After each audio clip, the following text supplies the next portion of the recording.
Captain Tejo stood on the bridge of the Indomitable, watching the stars through the wide viewing screen. His ship was small compared to the massive coalition dreadnoughts that filled the space around them. Each of those giant ships could destroy a moon, but Tejo felt proud of his little destroyer. She was fast, tough, and had the best crew in the human fleet. "Captain, we're getting new orders," said Communications Officer YIELDHFY from her station. Her fingers moved quickly over the controls as data streamed across her screen. Tejo walked over to read the message. The Coalition High Command was calling all ships to the outer colonies.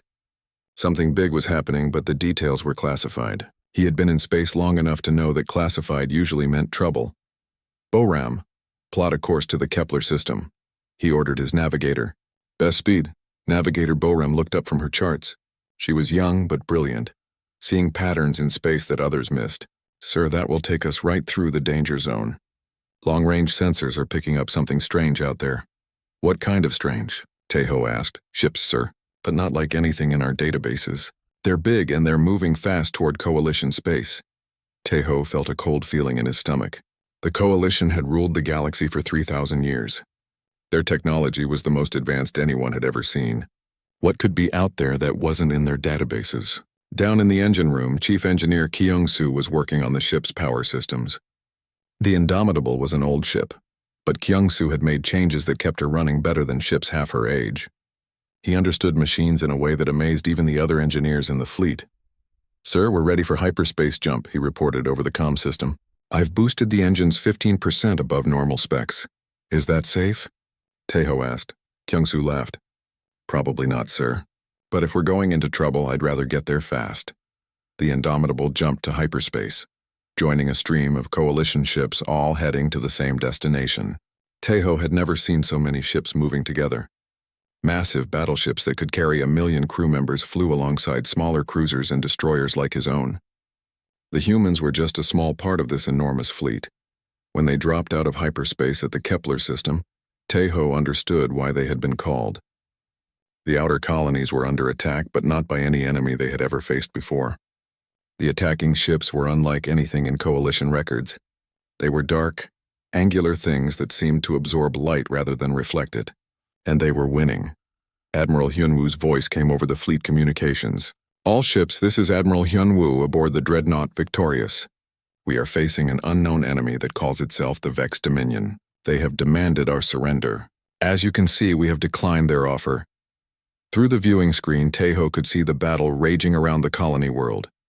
Coalition ships fired their most powerful weapons at the dark Vex vessels, but something was wrong. The energy beams and plasma bolts that should have destroyed enemy ships were having almost no effect. Meanwhile, the Vex weapons cut through Coalition shields like they weren't even there. "This is impossible," Boram whispered. "Our shields should stop anything, but they weren't stopping these weapons." As Tejo watched, one of the huge Coalition battleships took a direct hit from a Vex cruiser. The battleship's shield flickered and died, and the next shot tore the massive ship in half. Thousands of crew members died in seconds.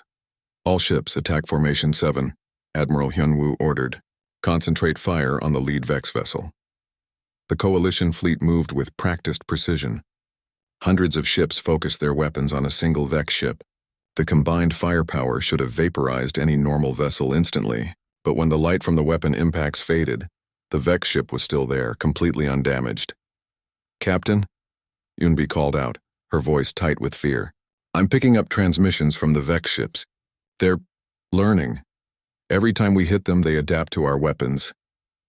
Tejo felt his blood turn cold. An enemy that could learn and adapt in the middle of battle was beyond dangerous. It was nearly impossible to defeat. The battle continued for 6 hours, and it was a disaster for the Coalition. Ship after ship fell to the Vex weapons. Worse, the enemy was doing something horrible to the defeated vessels.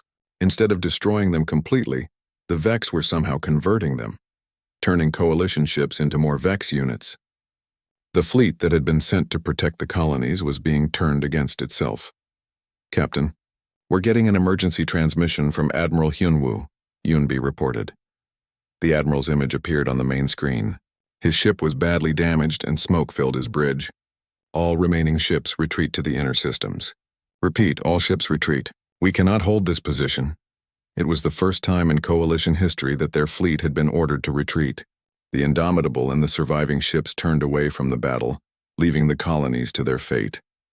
Behind them, the Vex continued their advance toward the heart of Coalition space. As they jumped to hyperspace, Tae-ho looked at his crew. They were humans, a species that had only joined the Coalition 50 years ago.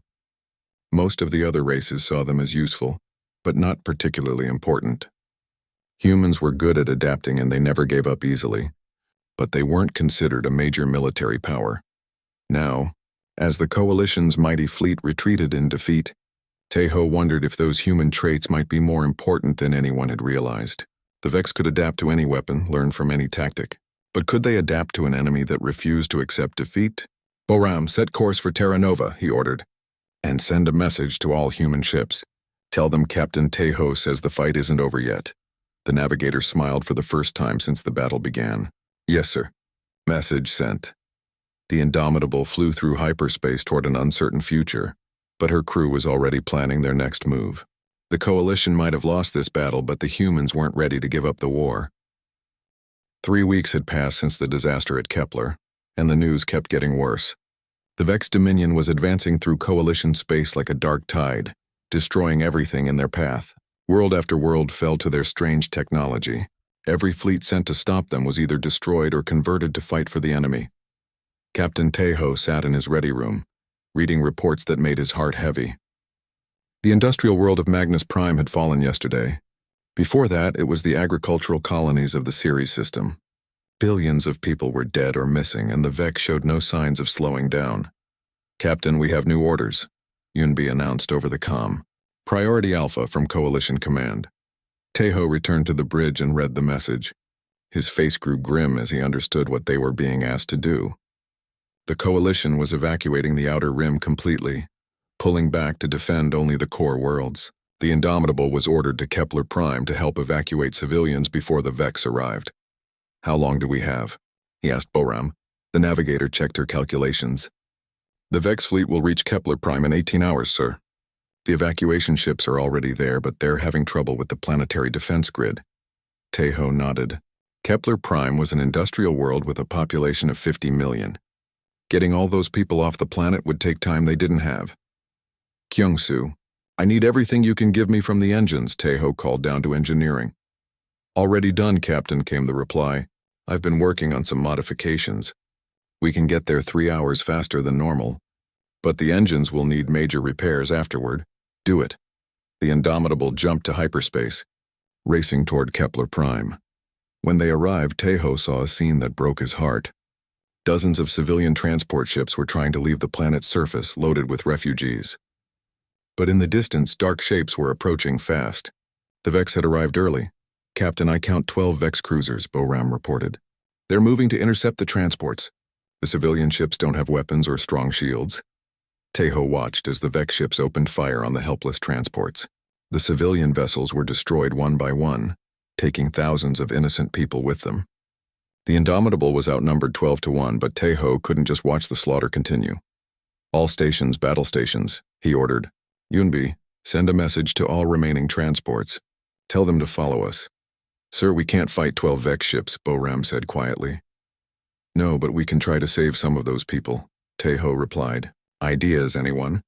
Boram studied her tactical display, looking for anything they could use. The planet had extensive asteroid mining operations in orbit, with huge refineries that processed raw materials. The mining fields were thick with debris and equipment. "Captain, what if we don't fight them directly?" she suggested. "The mining field has industrial explosives and fuel refineries. If we could lure the Vex ships into the asteroid belt," Tae-ho understood immediately. "We use the mining equipment as weapons." "Kyung-soo, can you remotely detonate those refineries?" "Give me 5 minutes, sir. The mining computers are old Coalition tech. I can hack them." The Indomitable dove toward the asteroid field, broadcasting on all frequencies that they were leading a civilian evacuation. 3 Vex cruisers broke off from attacking the transports and followed them into the mining zone. "Now, Kyung-soo," Tae-ho shouted. The engineer triggered the mining charges and fuel refineries all at once. The explosions lit up space like a new sun, and the shock waves caught 2 of the Vex ships. One was destroyed completely and the other was badly damaged. The third Vex ship pulled back, but not before firing a single shot at the Indomitable. The Vex weapon punched through their rear shields and caused massive damage to the engine room. Kyungsu was thrown against a bulkhead and knocked unconscious. Emergency alarms rang throughout the ship. "Damage report," Taeho called out. "Engines at 40%, sir," reported the assistant engineer. "We can still move, but not fast." The Indomitable limped out of the asteroid field, followed by 8 civilian transports they had saved. But as they cleared the debris, Taeho saw more bad news. His friend Captain Jinwoo's ship, the Defiant, had tried to protect another group of transports. The brave destroyer had been overwhelmed by Vex ships and was breaking apart. "Yunbi, get me Captain Jinwoo," Taeho ordered. Jinwoo's face appeared on the screen, blood running down his forehead. Behind him, his bridge was full of smoke and sparks. "Taeho, my old friend. Good to see you one last time." Jinwoo abandoned ship. "We'll pick up your crew." "No time, brother. My reactor is going to explode in 2 minutes, but we're taking 3 Vex ships with us. Tell my wife I kept my promise to come home a hero." The transmission cut off. 2 minutes later, the Defiant exploded in a ball of white fire, destroying itself and 3 Vex cruisers. Jinwoo had kept his promise, but the cost was terrible. The remaining Vex ships had learned from the battle. Taeho could see them scanning the debris field, analyzing what had happened. They would not fall for the same trick again. Every tactic that worked once became useless against an enemy that adapted so quickly. "Set course for the Terra Nova system," Taeho ordered quietly. "Best speed." As they jumped to hyperspace with their convoy of refugee ships, Taeho thought about his friend's sacrifice. Jinwoo had died saving people, but his death had also taught the Vex something new. Every victory came with the price of making the enemy smarter. "Captain," Boram said softly, "the civilian ships are asking what happens next. Where are we taking them?" Taeho looked at the tactical display showing the Vex advance. Red markers indicated enemy positions, and they were spreading across the galaxy like an infection. Soon there would be nowhere left to run. "Tell them we're taking them somewhere safe," he said, "and hope that we can find such a place." But privately, Taeho was beginning to wonder if anywhere in the galaxy would be safe from an enemy that learned from every defeat and grew stronger with every victory. The coalition's strategy of retreat was buying time, but time for what? How do you fight an enemy that turns your own weapons against you? The Indomitable carried her refugees toward the core worlds, where the coalition was preparing for a last stand. Behind them, the Vex continued their advance, now armed with the knowledge of human tactics and human courage. The war was far from over, but the enemy was no longer surprised by anything the coalition could do. In the depths of space, dark ships moved toward the heart of civilization, carrying with them the converted remains of every fleet that had tried to stop them. The war room at Coalition High Command on Terra Nova was filled with the desperate energy of leaders facing impossible choices. Admiral Sujin stood at the head of the massive holographic display that showed the current state of the galaxy. Red markers indicated Vex-controlled territory, and there were far too many of them. Captain Taeho sat with the other ship commanders, listening as species after species reported the same story. Their fleets were gone. Their worlds were lost. The Vex adaptation technology made traditional warfare impossible. "The Centauri Alliance has voted to surrender," announced Ambassador Veltar, his blue skin pale with fear. "They believe cooperation with the Vex offers the best chance for survival." "The Rigel Confederation is considering the same option," added another delegate. "The Vex have promised that biological life will be preserved if we submit to integration into their collective." Admiral Sujin listened to each report with growing frustration. The coalition was falling apart, not from military defeat alone, but from the loss of hope. Species that had fought together for centuries were now ready to abandon the alliance to save themselves. "What about our new weapon prototypes?" she asked the Science Council. Chief Scientist Dr. Yong-ho shook his head sadly. "The Vex adapt too quickly, Admiral. Every new weapon we deploy is analyzed and countered within hours. Our quantum torpedoes, plasma cannons, and even the experimental gravity bombs all became useless after the first engagement." Taeho stood up from his seat. The room fell quiet as the human captain spoke. "Admirals, with respect, I think we're approaching this wrong." "Explain, Captain," Sujin said. "We keep trying to out-technology them, but they're better at technology than we are." What if we stop playing their game and start playing ours? The Altarian general Zekmol made a dismissive sound. What game would that be, human? Your species has been in space for less than a century. Tejo felt anger flash through him, but he kept his voice calm. The game of not giving up. The game of fighting when the odds are impossible. Every species here is ready to surrender because logic says we can't win. But humans don't always follow logic. Admiral Sujin stepped forward. What are you proposing, Captain? The last stand doctrine, Tejo said. We can't outfight them, so we outlast them. We make every battle cost them more than they expect. We make every victory feel like a defeat. We fight until they decide that conquering us isn't worth the price. The room erupted in arguments. Most of the alien delegates thought the human was talking nonsense. How could they outlast an enemy that grew stronger with every battle? But Admiral Sujin understood. She had studied human history and knew about their wars on Earth. Humans had a strange habit of winning battles they should have lost, simply because they refused to accept defeat. The remaining coalition fleets will retreat to the Nexus Gate, she announced. Captain Tejo, your ship will serve as rear guard. Hold the gate for 36 hours while the main fleet escapes to the core worlds. The Nexus Gate was a massive space station that controlled the main hyperspace routes to the core worlds. If the Vex captured it, they could bypass all remaining coalition defenses and strike directly at Terra Nova and the other capital worlds. Admiral, one destroyer against the entire Vex fleet? Asked General Zekmol. That's not strategy, that's suicide. Maybe, Sujin replied. But if anyone can hold that gate, it's the humans. They have something the Vex don't understand yet. After the meeting, Tejo returned to the Indomitable with mixed feelings. His crew was waiting for him in the briefing room, and he could see the question in their eyes before anyone spoke. Well, Captain, asked Boram, what are our orders? We're going to hold the Nexus Gate for 36 hours against the entire Vex fleet, Tejo said simply. The room fell silent. Finally, Kyung-Soo laughed. Is that all? I was expecting something difficult. The crew looked at their engineer in surprise, but then Boram started smiling too. Actually, sir, I've been studying the gate's structure. If we're creative, we might be able to use it as a weapon. And I've been working on some modifications to our systems, Kyung-Soo added. If we're going to go out, we might as well make it spectacular. Medical Officer Hye-Jin spoke up quietly. Captain, the crew understands what this mission means. We've all agreed to see it through. Tejo looked around at his people. They were scared, but they weren't backing down. This was what made humans different. When faced with impossible odds, they didn't calculate their chances of survival. They calculated how much damage they could do before they fell. Kyung-Soo, start stripping non-essential systems, Tejo ordered. Reroute everything to weapons and engines.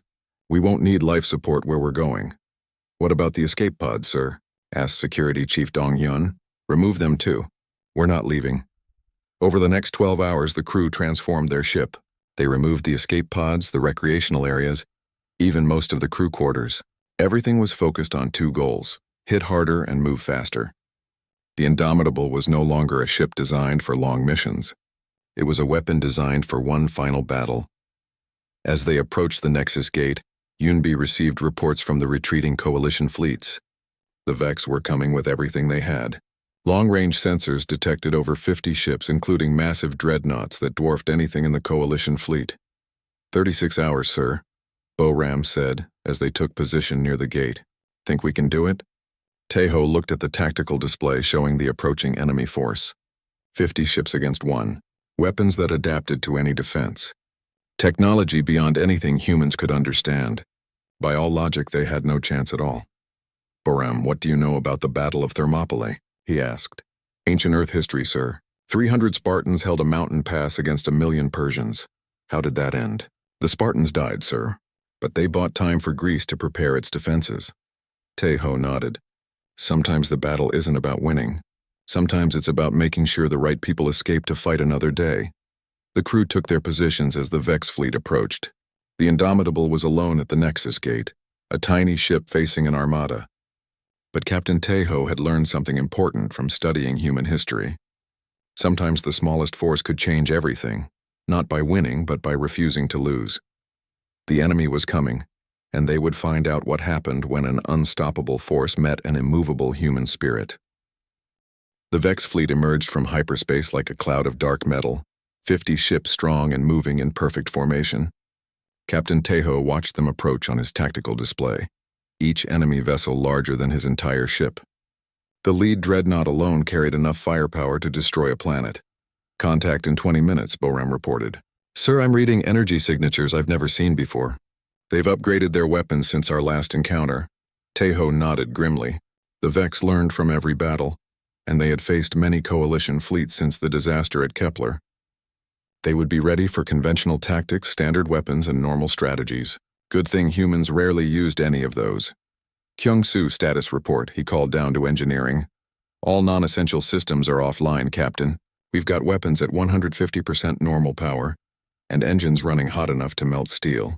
She'll hold together for about 6 hours at this level, then she'll tear herself apart. That's 5.5 hours longer than we'll probably need, Tejo replied. The crew had been working non-stop to prepare for this battle. Security Chief Dong-hyun had rigged explosive charges throughout the ship, ready to deny the Vex any useful technology if they were boarded. Medical Officer Hye-jin had distributed combat stims to every crew member. Drugs that would keep them fighting even with serious injuries. Captain, the Vex are broadcasting, Yunbi announced. Put it on screen. A mechanical voice filled the bridge, speaking in perfect coalition standard. Human vessel, you will surrender immediately. Resistance is illogical. Your ship will be analyzed and integrated into our collective. Your crew will be preserved for study. Tejo stepped forward toward the screen. This is Captain Tejo of the coalition ship Indomitable. You want this gate? Come and take it. The transmission ended and the Vex fleet began its attack approach. But instead of charging straight at them, the enemy ships spread out in a perfect tactical formation designed to surround and destroy a single target. They're not taking any chances, Boram observed. Full battle formation against one destroyer. Good, Tejo said. That means they respect us. The first Vex salvo lit up space with energy beams that should have vaporized the Indomitable instantly. But Boram had plotted a course that seemed impossible, threading the ship between the massive gate structures while using them as cover. The beam struck the gate's armor plating instead of the ship. Return fire, Tejo ordered. The Indomitable's weapons, boosted far beyond normal specifications, struck a Vex cruiser dead center. The enemy ship's shields flared and held, but cracks appeared in its dark hull. The Vex had adapted to coalition weapons, but not to weapons running at dangerous overload levels. For the next hour, they played a deadly game of hide-and-seek among the gate structures. The Indomitable would dart out from cover, fire everything they had, then disappear again before the Vex could return effective fire. It was like watching a tiny fish attack a school of sharks. But the Vex were learning. Their targeting systems began to predict the ship's movements, and their formation tightened to eliminate hiding spots. A plasma beam clipped the Indomitable's port side, tearing away armor and causing system failures throughout the ship. Damage report, Tejo called out. Port weapons offline. Shield generators down to 60%, Kyung-Soo reported. But sir, I've got an idea. These Vex ships are learning our patterns, right? What if we give them a pattern they can't adapt to? Explain. Ramming speed, sir. Their computers can predict weapons fire and evasive maneuvers, but they can't adapt to us trying to crash into them. It's too illogical. Tejo grinned fiercely. Do it. The Indomitable suddenly changed course, accelerating directly toward the nearest Vex ship. The enemy vessel's weapons tracked them, but the targeting systems were confused by a ship that was trying to collide rather than avoid collision. The destroyer struck the Vex cruiser amidships, tearing through its hull and causing massive explosions. Both ships were badly damaged, but the Indomitable pulled away while the Vex ship drifted helplessly. 1 down, 49 to go. That actually worked, Boram said in amazement. Don't sound so surprised, Tejo replied. Now do it again. For the next 6 hours, the battle continued in ways that defied every rule of space combat. When their weapons failed, they rammed.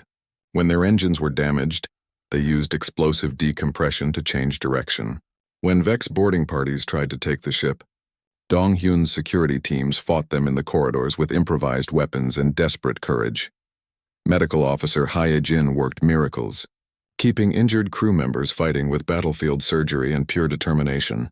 When the main medical bay was destroyed, she set up an aid station in the cafeteria.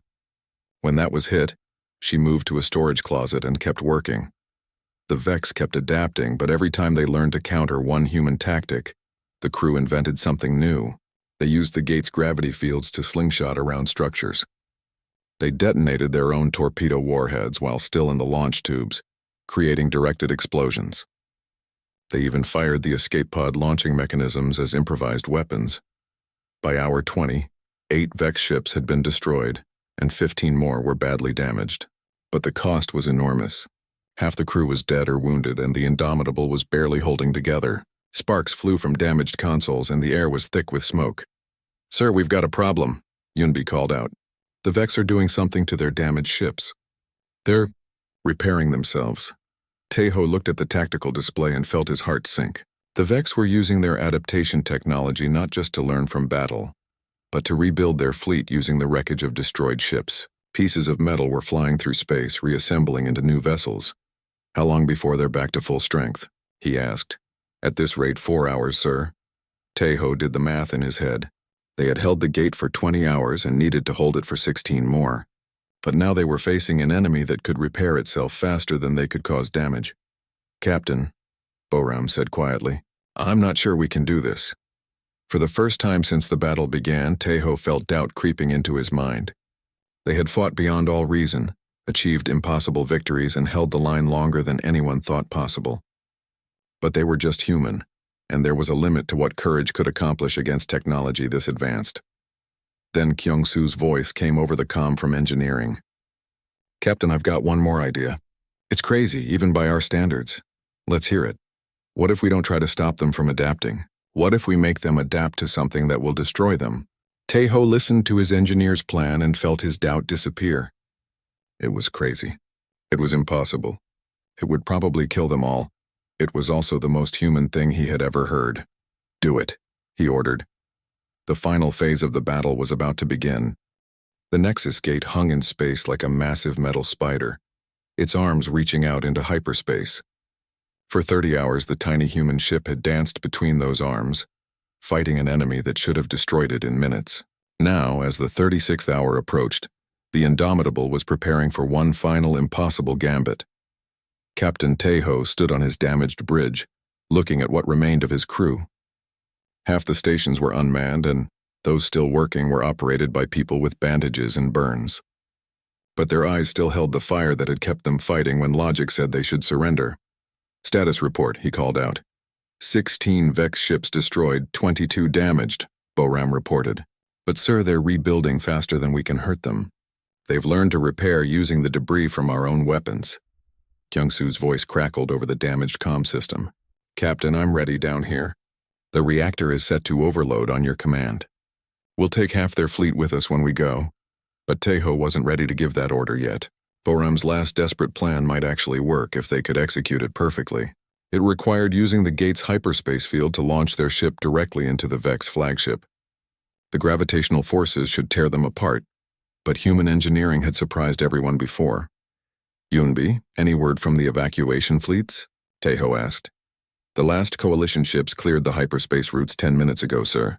The core worlds are safe, they had done it. 36 hours of impossible fighting had bought time for millions of people to escape. Whatever happened next, they had achieved their mission. But the battle wasn't over yet. On the Vex flagship, alien minds that thought in pure logic were struggling to understand what they had witnessed. The human ship should have been destroyed in the first few minutes of battle. Its crew should have surrendered when facing impossible odds. Instead, they had fought for 30 hours and caused damage that should have been impossible. The Vex collective mind analyzed every moment of the battle, trying to find patterns they could adapt to. But how do you adapt to an enemy that changes tactics based on desperation rather than logic?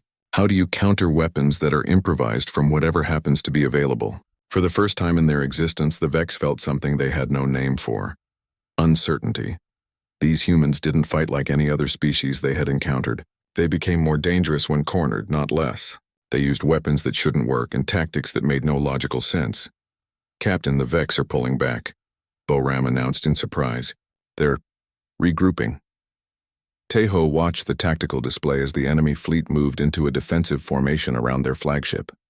After 30 hours of relentless attack, they were being cautious. The Vex had learned to respect the little human ship. "They're scared," Dong-hyun said from his security station. "They don't understand us, so they're being careful." "Good," Taeho replied. Fear makes people make mistakes, even artificial people. But the respite didn't last long. The Vex flagship began broadcasting a new signal, and the damaged enemy ships started rebuilding themselves faster than before. Whatever the Vex had learned from the battle, they were using it to become stronger. "Sir, new contacts," Yunbi called out. "More Vex ships are coming out of hyperspace. A lot more." Taeho's heart sank as dozens of new enemy vessels appeared on the display. The Vex had called for reinforcements. Now they faced not 50 ships but over 100. The odds had gone from impossible to utterly hopeless. "Well," he said calmly, "I guess they really don't want us to have this gate." Boram looked up from her navigation station with a wild light in her eyes. "Captain, remember what you said about doing something so crazy they can't adapt to it?" "Yes, I think I've got something. But it's insane. We'd have to use the gate's hyperspace field to slingshot directly into their flagship. The gravitational forces would tear apart any normal ship. But we're not in a normal ship," Taeho said with understanding. "We're in a ship modified by humans who don't believe in impossible. The approach vector would have to be perfect. 1 degree off and we get stretched into atoms. Even if it works, we won't survive the impact." Taeho looked around his bridge at the faces of his crew. They had already given everything for this mission. They had held the line when the entire galaxy thought it was hopeless. Now they had a chance to do something no enemy would ever expect. "Kyung-soo, can our ship handle that kind of stress?" he asked. "Probably not, sir. But I've been making modifications for 30 hours. This ship is held together by human stubbornness and prayer. If any ship can survive the impossible, it's this one." Medical Officer Hee-jin spoke up from her emergency station. "Captain, I've given everyone the strongest stims we have. The crew can handle whatever forces we encounter, at least for a few minutes." Taeho made his decision. "Do it, Boram, plot the course. Everyone else, hold on to something solid." The Indomitable turned toward the Nexus Gate's hyperspace field generator, accelerating beyond safe speeds. The Vex fleet tried to intercept them, but they couldn't match the desperate acceleration of a ship with nothing left to lose.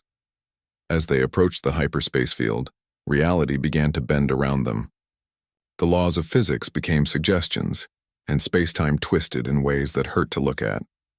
The crew felt forces that should have killed them instantly, but somehow the ship held together. "Field insertion in 10 seconds, Boram called out, her voice strained by the gravitational forces. "Target locked on the Vex flagship." "For Earth," Taeho said quietly. "For the Coalition. For everyone who couldn't be here to fight." "For Jinwoo," added Donghyun, remembering their fallen friend.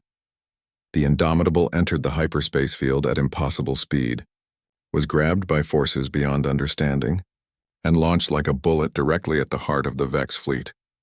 The ship screamed through space faster than light, carrying with it the hopes and dreams of an entire galaxy. In that moment, suspended between space and hyperspace, Captain Taeho thought about what it meant to be human. They weren't the strongest species or the smartest or the most advanced, but they had something that even the most sophisticated artificial intelligence couldn't understand or adapt to. They had the ability to choose hope over logic, courage over calculation, and sacrifice over survival. The Vex flagship grew larger in the viewing screen, and Taeho smiled. Whatever happened next, they had proven that some things were worth fighting for, no matter what the odds. The collision was inevitable now. The only question was how much of the enemy fleet they could take with them.